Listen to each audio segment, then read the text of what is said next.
Bom, pessoal, hoje a gente vai falar sobre a Grécia Antiga. Para quem quiser acompanhar na apostila, página 155. Eu vou começar a aula 10, mas a gente vai seguir, como é uma aula dupla, a gente vai até a aula 13, tá? Bom, o primeiro ponto fala sobre a formação histórica da Grécia Antiga. Então, a gente precisa primeiro se situar historicamente e geograficamente. A Grécia está localizada no sul da Península Balcânica, na região do Mediterrâneo Oriental, e o território ele pode ser caracterizado em Grécia continental, Grécia insular, ou seja, estamos falando das ilhas, e as colônias que foram ocupadas pelos gregos. Essas últimas, no caso as colônias, elas se estendiam da península da Anatólia, que corresponde atualmente à Turquia, aquela região ali próxima a Istambul, e até a Península Ibérica, que para nós é mais fácil, corresponde a Portugal e Espanha, que era o território onde estão situados esses países da Europa. Vai abranger também regiões do território africano, continente asiático e também o europeu, ou seja, a gente está falando de um território muito grande. A região que vai se destacar aqui nessa ocupação vai ser a Magna Grécia, ao sul da Península Itálica. Quando a gente fala do povoamento desse território, tudo começou com os pelágios, também conhecidos como pelasgos. Eles foram os primeiros habitantes da região, ali entre o século 21 e 20 a.C., e conseguiram desenvolver ali naquela região uma sociedade bem organizada, que vai receber o nome de civilização cretense. Essa civilização cretense, ela vai servir de base para a sociedade que vai se desenvolver e para as próximas, que vão aproveitar muito da sua própria cultura, dos seus inventos, daquilo que ela produziu. Então, por volta de 2000 a.C., a região foi invadida por povos indo-europeus, e a gente vai destacar aqui alguns grupos: os aqueus, os eólios, os jônios e os dórios. Esses 4 grupos vão se destacar e vão dar origem aos gregos que nós conhecemos como gregos antigos. O estudo desse período, a gente está estudando, ele é feito principalmente através da arqueologia, através dos achados em sítios arqueológicos. E claro, algumas obras também deram esclarecimento sobre a cultura da época. A gente pode destacar aqui a obra de Homero, a Ilíada e a Odisseia, e por esse motivo, graças a essas obras de Homero, a gente chama esse período inicial da história da Grécia de período homérico. Tá? O que mais que nós temos de informação aqui sobre a formação histórica? A gente precisa considerar agora as organizações sociopolíticas. Então, o ponto de partida da organização sociopolítica da Grécia foi a organização social das famílias. Então, nós temos as famílias e os grupos familiares. Então, um conjunto de famílias formava um clã, que era conhecido pelos gregos como gêneros. Vários clãs, ou seja, vários grupos familiares formavam uma tribo, e as tribos eram conhecidas pelos gregos como frátrias. E essas frátrias, elas eram ligadas todas por ancestral comum. A reunião de várias frátrias formavam um filo, e por sua vez houve uma incorporação aqui cultural dos dórios, dos aqueus, dos jônios e dos eólios, aquele povo inicial que veio para a região e ajudou a formar os gregos antigos. Através de movimentos, através de esforços de ocupação, foi surgindo as polis gregas. O que é uma polis grega? É uma cidade-estado. Uma cidade-estado é uma unidade que é independente. Ela pode ter uma cultura comum com outras polis, em alguns pontos, mas existe um governo próprio, leis próprias, uma forma de organização própria.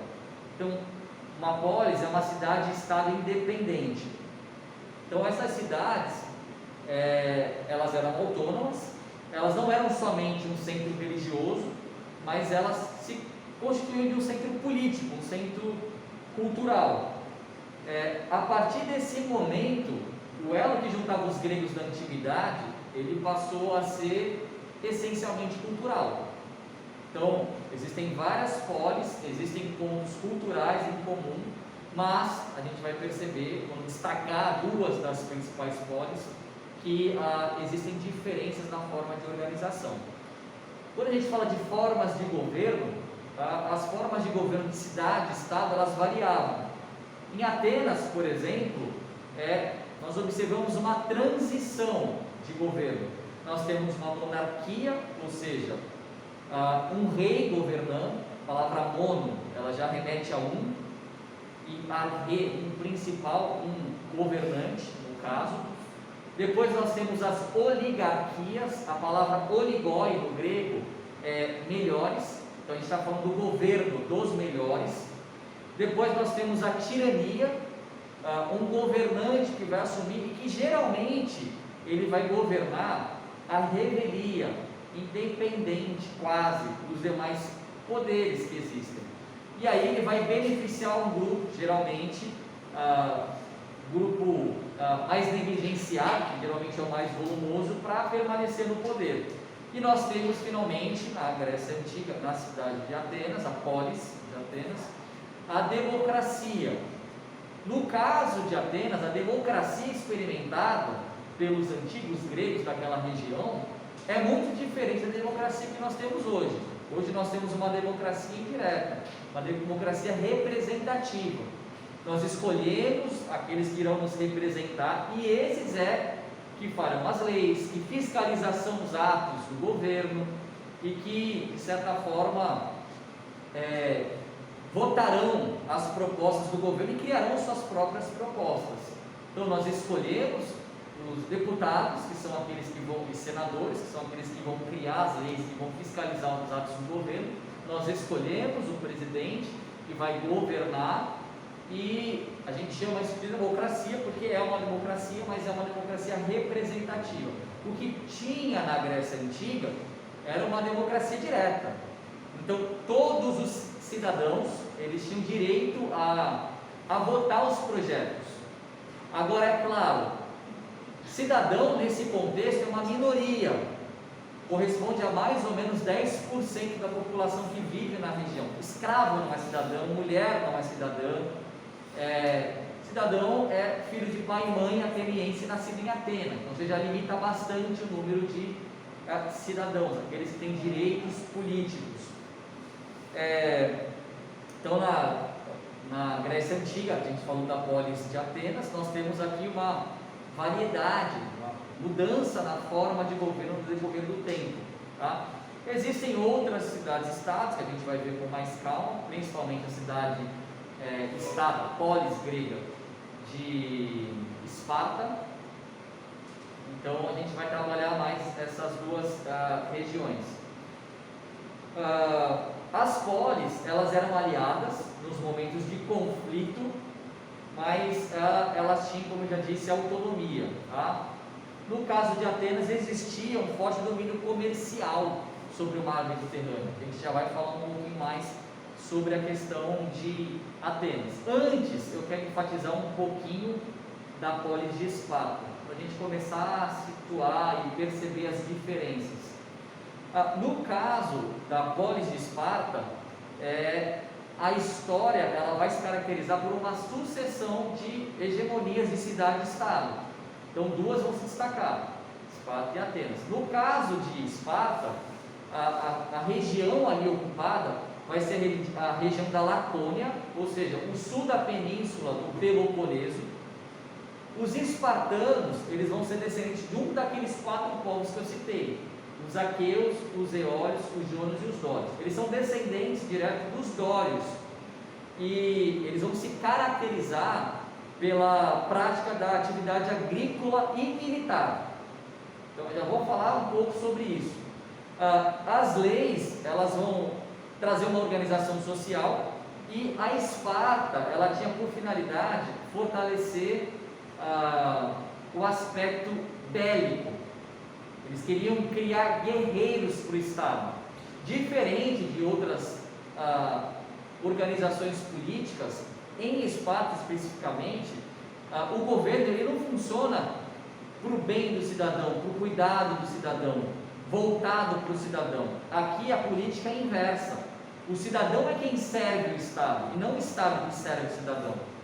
Então, no caso, um cidadão de Esparta, ele, quando completa 7 anos, ele deixa de ser cuidado pela mãe, ele já começa um treinamento militar. Então, desde cedo ele já é tutelado, ele já é acompanhado por algum oficial do exército. Ele vai receber o seu preparo, ele vai receber pouca alimentação, uma alimentação em quantidade insuficiente para que ele consiga ter uma vida saudável. Então, ele vai ser inclusive incentivado a realizar saques, assaltos. É claro que se ele for pego em flagrante, ele vai receber uma punição, mas a punição não é por causa do delito, a punição é por ele ter sido pego em flagrante. Então, eles querem criar guerreiros. Eles são incentivados a lutar um contra o outro como forma de preparação. Desde cedo, então, já existe essa preocupação com atividades físicas, e essa carreira militar que vai ter o seu início, o seu preparo a partir dos 7 anos, só vai se encerrar com 60 anos. É ali que ele deixa de usar a espada para defender o Estado. As meninas também, elas vão receber uma educação estatal, com o objetivo de ter um bom preparo físico, porque eles acreditavam que se a mulher tivesse um bom preparo físico, ela geraria também crianças saudáveis, bem preparadas, que assumiriam posições de oficial dentro do Estado, oficial militar, logicamente. É claro que aquelas crianças que eram consideradas menos aptas, menos preparadas, aquelas que eles julgavam inapropriadas para o serviço militar, elas eram descartadas e praticamente ficava a própria sorte, acabava morrendo. Quando a gente fala de organização social de Esparta, no topo da pirâmide nós temos os espartanos, são descendentes dos dórios. Então são cidadãos livres, com direitos políticos, claro que restrito aqui o caso dos homens. Abaixo dos espartanos nós temos os periecos, que são artesãos, comerciantes, os estrangeiros, são pessoas livres, mas que não têm direitos políticos. E abaixo deles estão os ilotas. Quem são os ilotas? São servos, são pessoas que pertencem ao Estado, esses não têm nenhum direito político. Diferente de outras sociedades, nesse caso específico de Esparta, pelo fato do servo pertencer ao Estado e não ao indivíduo, esse indivíduo ele não pode simplesmente libertar o escravo. É claro que existem outros meios, mas em Esparta especificamente o servo ele pertence ao Estado. Quando a gente fala de organização política, ali em Esparta existe o eforato, que na verdade é presidido por 5 éforos que são eleitos por um ano. Então nós estamos falando de um órgão dentro da política dos espartanos.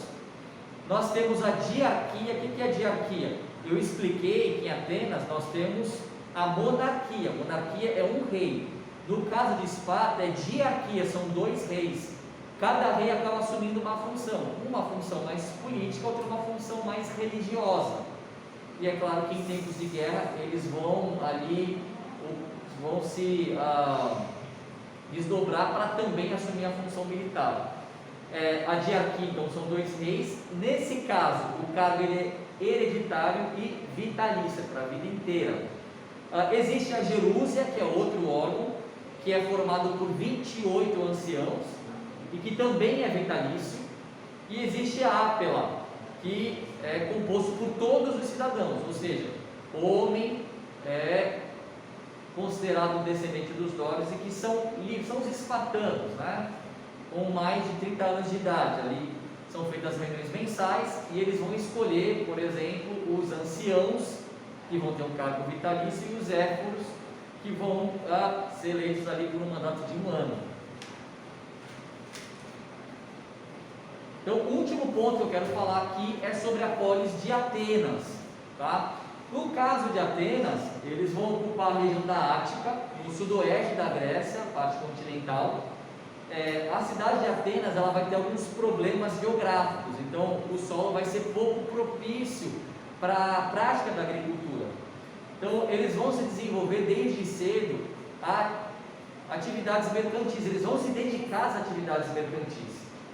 Quando a gente pensa na organização política, organização social de Atenas, nós temos no topo da pirâmide os eupátridas, ou seja, é uma aristocracia que é composta pelos grandes proprietários de terra, aqueles que têm as melhores, as mais férteis terras, que controlavam o poder e que, de certa forma, eles são descendentes daqueles que originaram a cidade.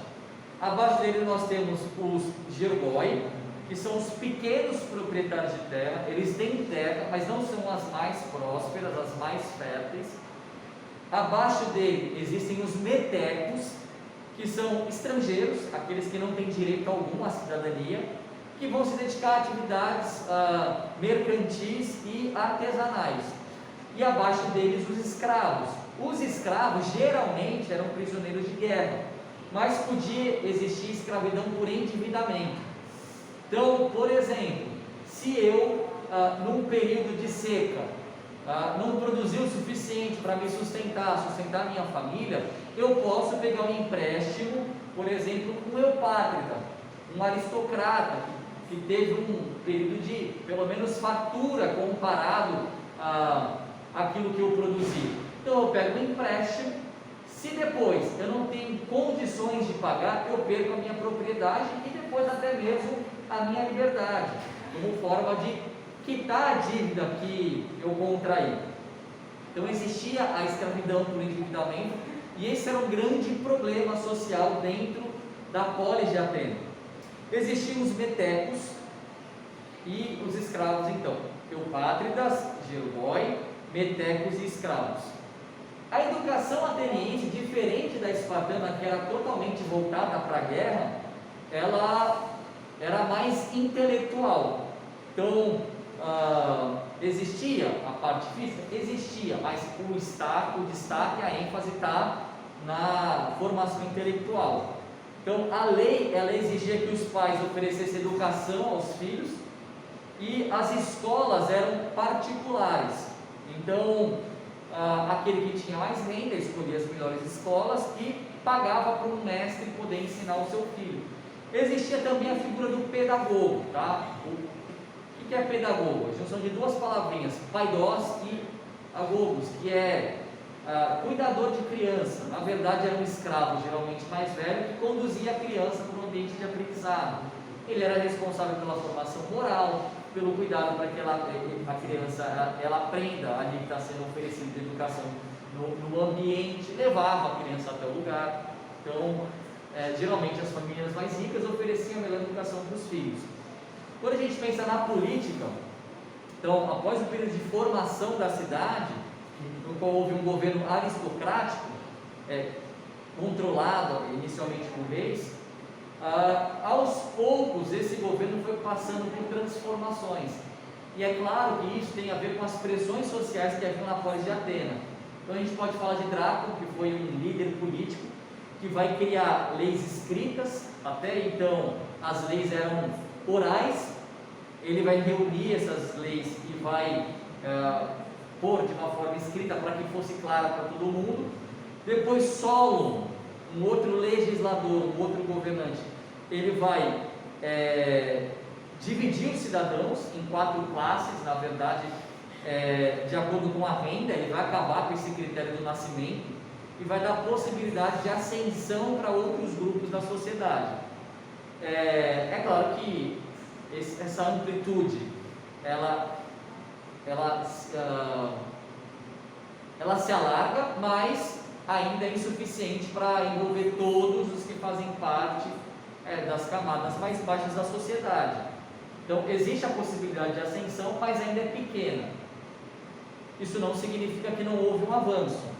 Dando continuidade às mudanças, às políticas estabelecidas, Pisístrato ele vai confiscar as terras dos nobres e ele vai acabar, de certa forma,